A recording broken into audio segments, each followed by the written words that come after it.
We live in interesting times where we make up new words because people can't understand why they feel a certain way. As an example, right now, the New York Times, through Paul Krugman, Nobel Prize winning economist, likes to use the word vibeflation, which is kind of a way of saying, you know what, all of you, you think you're poor, you don't feel like things are great, but it's all in your head. You're purely calling the economics of things off of a vibe. You feel something. And I know purely it's anecdotal, folks, but you run to person after person after person who's saying the same thing. Jobs are hard to get right now. My company is pulling back. I'm noticing some weird trends that are making me nervous. I'm worried about the future outlook of my position and my income. And I'm going to show you today how a lot of this is trickling down into what the consumer is saying versus what the government is saying, what the Bureau of Labor Statistics is saying. And then I'm going to come back to a major announcement that you have got to hear from the central bank chair himself, Jerome Powell, on exactly what you can expect in the housing market, because he said some great things in front of this long 2-hour speech he gave in his testimony before Congress about a week ago. And I've waited on all of this, folks, because as I step back, I look at so many different things and I say, that doesn't make sense versus this. And then once you kind of piece everything together, the story becomes crystal clear on exactly what is going on. The reality is that changes truly are unfolding, and I'm going to break it down for you so you can understand exactly what's going on. But before that starts, jump down, smash the like button. That and leaving a comment below is the very best way you can thank me for the research that I've put into this video. But now let's get started. Record high mortgage levels are starting to take their toll. The mortgage rate is at 14.75%. Ask not what the Great Reset can do for you. Ask what you can do for the Great Reset. As we look back over the last 90 days of 2023, you have to understand that there was a massive campaign really built around the idea that everything is fine. We're doing great. If you'll remember back during that time, there was a lot of headlines that really brought this narrative that said, hey, I know everybody's saying one thing, but Bidenomics is really great. And ultimately, the data we're seeing is positive, but it's really not manifesting into the actual economy itself. This article headline I'm showing you on screen is an actual copy of Inflation, Disinflation, and Vibeflation. This is an article on the Daily Star, which was actually originally printed on New York Times, which I don't want to spend money on. So I don't actually have the membership to show that on screen. And this is in December. And Krugman, the Nobel winning economist I just mentioned, goes on to talk about how great everything is and people aren't feeling what the real government stats are. And you really need to rely on that and not that. How everything feels so expensive and you spend $100 on 3 bags of groceries at the store. None of that matters. What we're telling you matters. And ultimately that becomes a problem because now, 2 short months later, this is March 13, 2024. Same Nobel-winning economist in Business Insider says, rising unemployment poses the biggest threat to a soft landing. Let's jump down to what he says. He says a soft landing looks likely, but rising unemployment is cause for worry. So Mr. I'm not worried is now worried.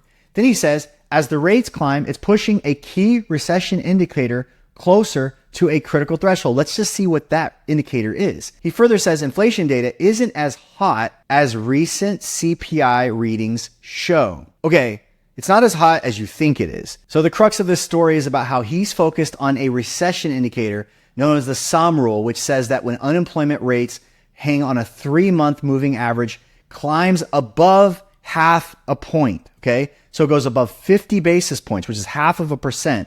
From a 12-month low, the economy is at the first stages of its downturn.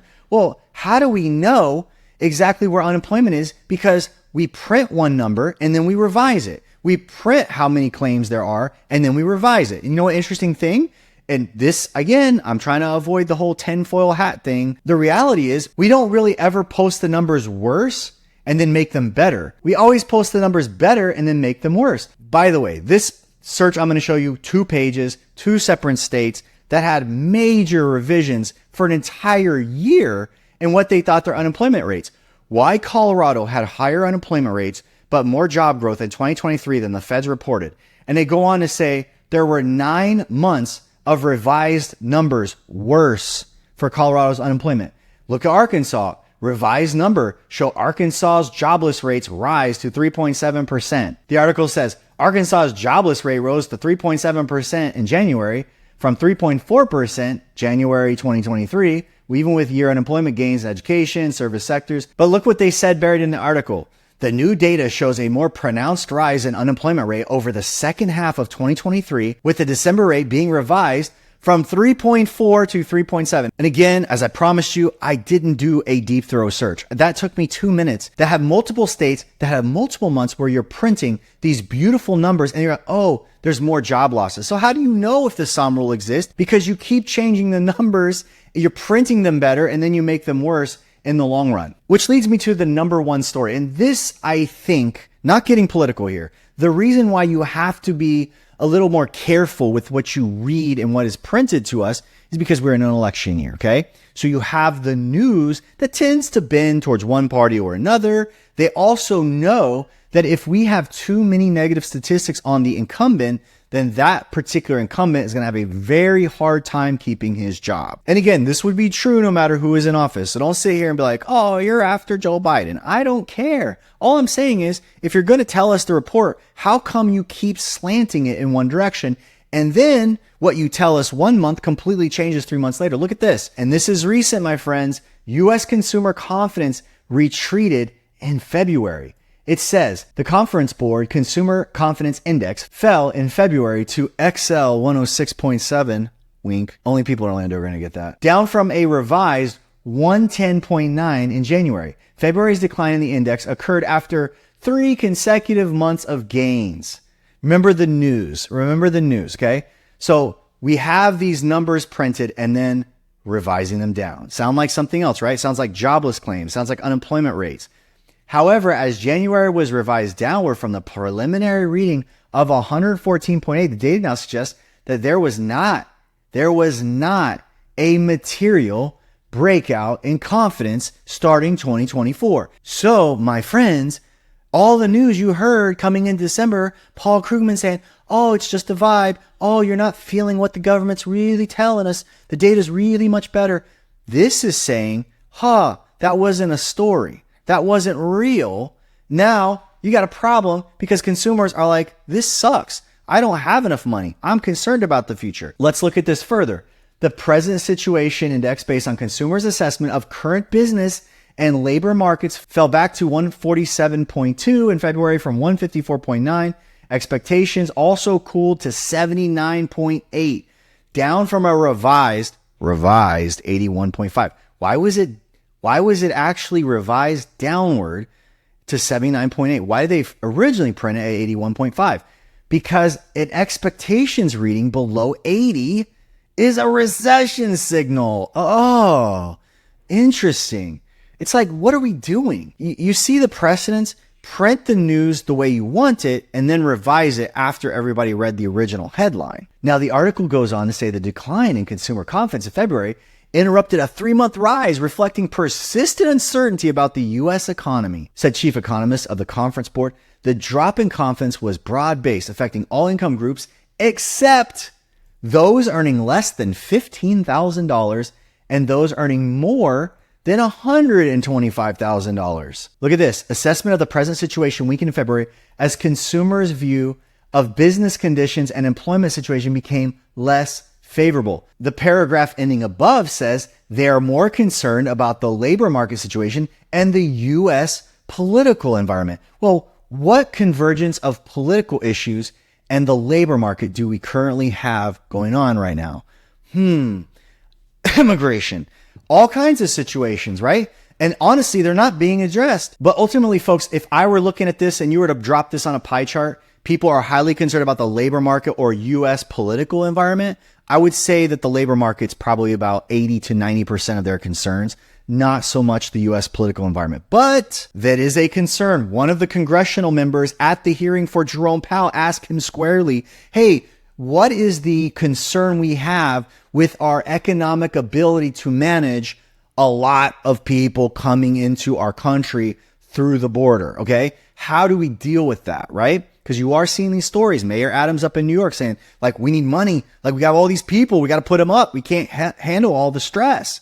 What about the job market? Like, how do we manage these kinds of things? That's about the main concern that I could pick up on that's probably trickling this report. But you have to understand, too, that for some reason, what the consumers are saying about their feeling about the jobs they currently have or their ability to find another one is much diminished year over year. It is changing. Yet we continuously see rosy reports from the BLS, the Bureau of Labor Statistics, that then get quietly under the rug shifted over time. Some of the results here said 13.5% of consumers said jobs were hard to get. That's up from 11%. 14.8% of consumers expect business conditions to improve. This is down from nearly 17% in January, a month prior. Consumers' assessment of their family's financial situation, less positive in February. Also, they're less positive about their family's financial situation going forward. And lastly, perceived likelihood of a U.S. recession, according to the consumer, ticking up steadily. At NestShare, we list your home for just 3%, saving you $25,000 on the sale of your property. Don't pay outdated commission levels of 5 and 6%. You can trust NestShare to sell your home right and pass the savings on to you. Visit nestshare.com before you list your next home, and don't let anybody you know sell before talking to us. Now on to housing. Jerome Powell just sat before Congress in the past week, and he had some very interesting things to say about what we can expect. Now, I want to set up this clip because I don't want to share Miss Tina Smith's entire question of Mr. Powell. But what she basically said is, Mr. Powell, I know when you raised rates, I was really concerned about affordability, and I thought that was going to really mess things up. And sure enough, it has. Do we feel like we want to bring supply and demand in balance? Has demand for housing cooled off enough that you can ease off the rates? The rates are the problem. Never mind the fact that housing in some areas have gone up 90% over the past 2 or 3 years. At the end of her question, by the way, she also salivated at Congress and the federal government taking on helping us with housing supply. Isn't that exciting? Don't we see, I envision a day when American government can step in and give us a lot of government houses. That's the America I've dreamed of. Minnesota, you are lucky to have Miss Tina Smith. Interested in how you see this dynamic. So we're not focused so much on housing and housing inflation. We're really focused on the aggregate, which is also goods and non-housing services. That's way more than half of the PCE inflation. There are things in the housing sector that we didn't fully anticipate. One of them just was that people in very low interest rate homes with very low interest rate mortgages aren't selling. Right. So the quantity of homes that's available is incredibly low, and that's why it's very little in the way of existing home sale. He said basically, I never anticipated when I raised the interest rates like 5 percentage points that we'd actually freeze the housing market, but we did. And that drives up existing home sale prices, but also new home sale prices. So again, there's two sets of factors. There's the longer run issue, but then there's the factors associated with the pandemic. He just said he drove up new construction prices because there are no trading to the highest degree of resale homes. That's not true. Like I don't know if he misspoke. New construction is down like 18% from its peak. So he's saying, you know what? Because we froze the housing market, we now created this situation where new construction, which is now releasing supply into the market, is causing this problem where it's more expensive, but that's not actually what's played out. Pandemic and the inflation and our response to it. I think as the overall inflation continues to come down and rates then come down, you'll see. Notice his order of what he just said. As inflation comes down, then rates come down. Okay. Rates aren't coming down right now. They're shooting through the roof. Okay. So this is now a moment in time that I kind of want to break apart what he's saying, because this is very important to the housing market. Let's track what Powell just said, because it's very important. It was a very brief answer because he is really good at answering questions so he doesn't get massively long follow-up questions. One thing he pointed out, he said, look, we don't care about housing as a sector by itself. He's like, we look at it, but we're looking at general trading of goods generally across the economy. He's more concerned about everyday Americans' ability to exist and all the things they buy, from house, cars, gas, food, everything else. What he did say is inflation comes under control, then interest rates go back down. He's also telling everybody, look, if interest rates go down too fast, it's just going to put gas back on the fire and everything reinflates. And why I'm bringing this up now, this was a week-old testimony. What happened this week? The PPI numbers came out. The producer price index, which is not widely as watched as the consumer price index or the CPI, as far as we're watching inflation. But one thing that blew everybody's mind is PPI is much, much hotter than expected. Everybody thought, all these people that I just showed you, Paul Krugman, Nobel winning prize, I think Powell should have taken moves, but by now he should have already lowered. He's killing the economy. Now we have PPI showing up this week. It's even hotter. And now what are we going to do? I mean, he's not lowering rates now. It's fuel for him to say, if anything, maybe rates are too low. Maybe we haven't affected inflation. This is a fascinating thing, folks, Because if you're going to bring back affordability, you have to affect the price of things. And ultimately, how do we explain that rent is not settling down? Okay. This is one thing that I've heard in commentary around YouTube this week is, Jerome Powell, he's watching shelter costs.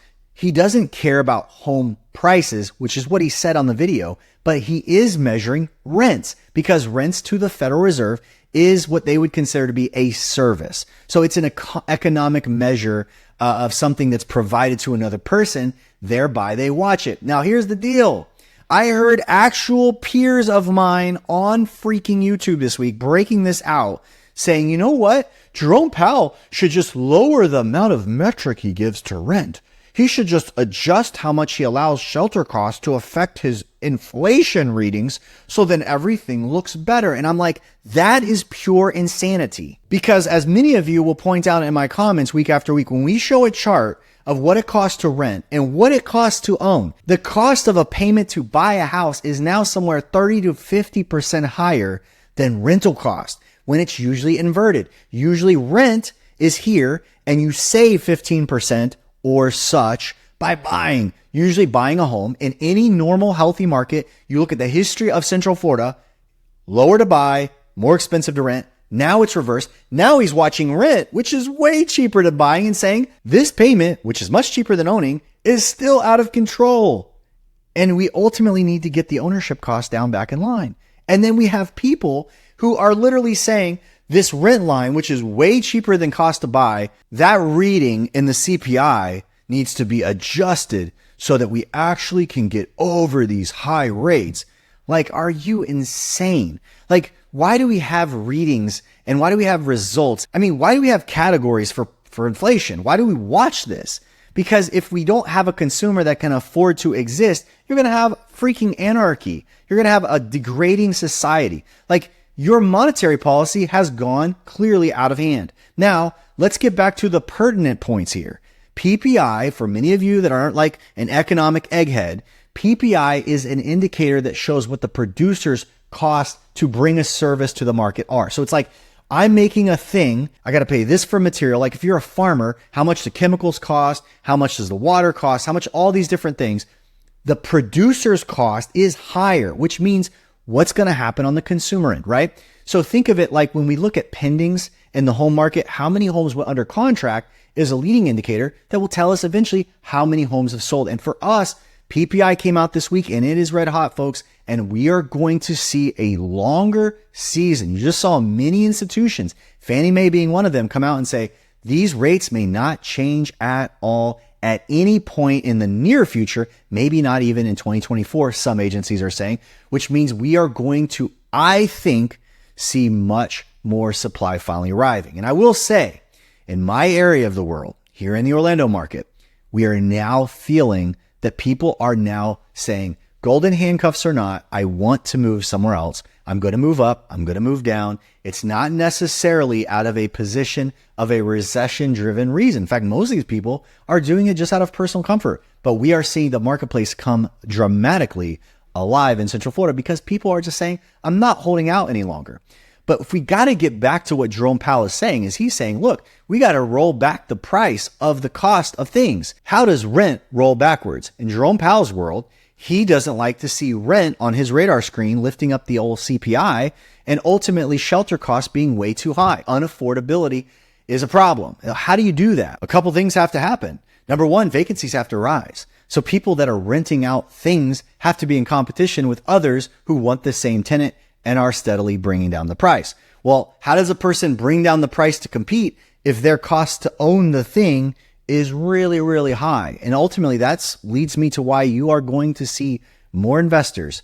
This is already happening in Airbnb right now. This is a time where people are saying, you know what? It's time to sell. I'm getting rid of this thing. It's not producing what I want. I am out. Investors in the single family residential space where they're seeing a pressure in taxes, they're seeing a pressure in insurance, all these costs against potential increasing in vacancy because the Fed isn't stopping. They're going to keep the heat on until these things can start falling. And ultimately, folks, just ultimately, you cannot have the cost to own so much higher. So in my mind, okay, You don't lower rental demand unless the price of things starts to come down. Why? So think about this. If I am literally going to pay 50% more to buy a home in the same community, why would I not just rent? Okay. So while this exists, you are going to have situations where people are going to default into rent, ultimately keeping rents in demand until such time when there is a higher degree of interest in buying a home. And folks, I do not care if you bring interest rates down to 6%, you still do not have affordability in Florida.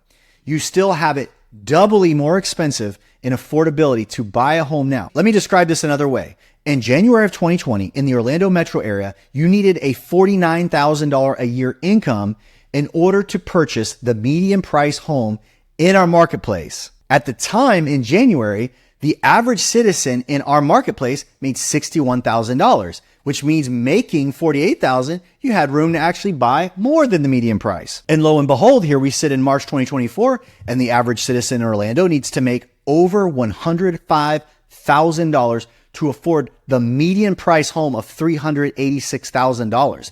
That is a massive jump. That's double income needed in order to just enter the housing market. So the requirement, the entry gate to get into a house at median price has more than doubled. And at the same time, you know how much incomes have gone up? They're around $76,000 from $61,000. That is not a very big jump. It's 24%. So you do not have an income level that has kept up. Now, what happened in the last recession in Orlando? We had incomes dip. We actually had people lose wage. Okay. So if we see recession, you're actually going to have a pullback in how much money people make. Further than that, you're going to have a lot more supply in the market against lower income. And ultimately, as Jerome Powell said, until this stuff gets undone, expect those rates to stay high, baby. And ultimately, I do not understand how we are going to see what Jerome Powell wants to see in the rental costs without some rollback in price. It's not just interest rate, folks, that makes everything more affordable. Housing price coming back, seeing some possible deflation in a lot of these sectors. And I think everybody doesn't want to say it. They don't want to look at it.